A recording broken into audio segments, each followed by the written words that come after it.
আপনার ফেসবুকের profile picture কেউ ডাউনলোড করতে পারবে না, কেউ স্ক্রিনশট করে নিতে পারবে না। বা ফেসবুকের নতুন একটি অপশন যুক্ত হয়েছে। আপনি যদি আপনার ফেসবুক অ্যাকাউন্টের মধ্যে অপশনটি অন করেন তাহলে কেউ কিন্তু আপনার ফেসবুকের প্রোফাইল পিকচারটা ডাউনলোড করতে পারবে না, স্ক্রিনশট করে রাখতে পারবে না। আপনার ফেসবুকের প্রোফাইল পিকচার নিরাপদ থাকবে। কিভাবে ফেসবুকের মধ্যে এই সেটিংসটা করবেন সেটি আমি আপনাদেরকে এখন দেখাবো। প্রথমে চলে আসবেন ফেসবুকে আসার পর ফেসবুক থেকে আপনি আপনার প্রোফাইলের মধ্যে চলে আসবেন। ফেসবুক প্রোফাইলে আসার পর এখানে আপনি আপনার ফেসবুকের প্রোফাইল পিকচারটা দেখতে পারবেন। প্রোফাইল পিকচারের উপর ক্লিক করবেন। এখন নিচে আপনারা একটি অপশন দেখতে পাচ্ছেন, turn on profile picture guard. এখানে নিচে থেকে আপনারা এই অপশনটার মধ্যে ক্লিক করে দিবেন। এখন আপনারা নিচে থেকে নেক্সট করে দিবেন। আমি এখান থেকে নেক্সট করে দিচ্ছি। এরপর আপনারা এখান থেকে সেভ করে দিবেন। আমি এটাকে সেভ করে দিচ্ছি।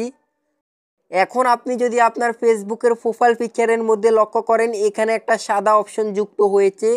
সো এখন থেকে কেউ কিন্তু আপনার ফেসবুকের প্রোফাইল পিকচারটা ডাউনলোড করতে পারবে না, কেউ আপনার ফেসবুকের প্রোফাইল পিকচারের স্ক্রিনশট নিতে পারবে না। এমনকি আপনি ফেসবুকের মধ্যে কি পোস্ট করেছেন সেটারও স্ক্রিনশট কেউ নিতে পারবে না। গাইজ অবশ্যই আপনারা ফেসবুকের মধ্যে এই সেটিংসটা করে নেবেন।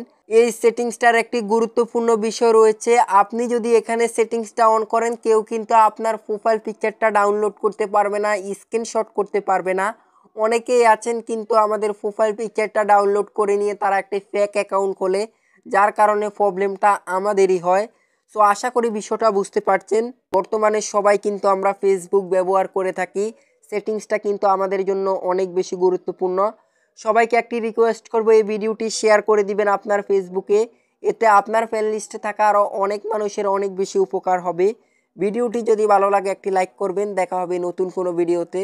ভালো থাকবেন, সুস্থ থাকবেন। আল্লাহ হাফেজ।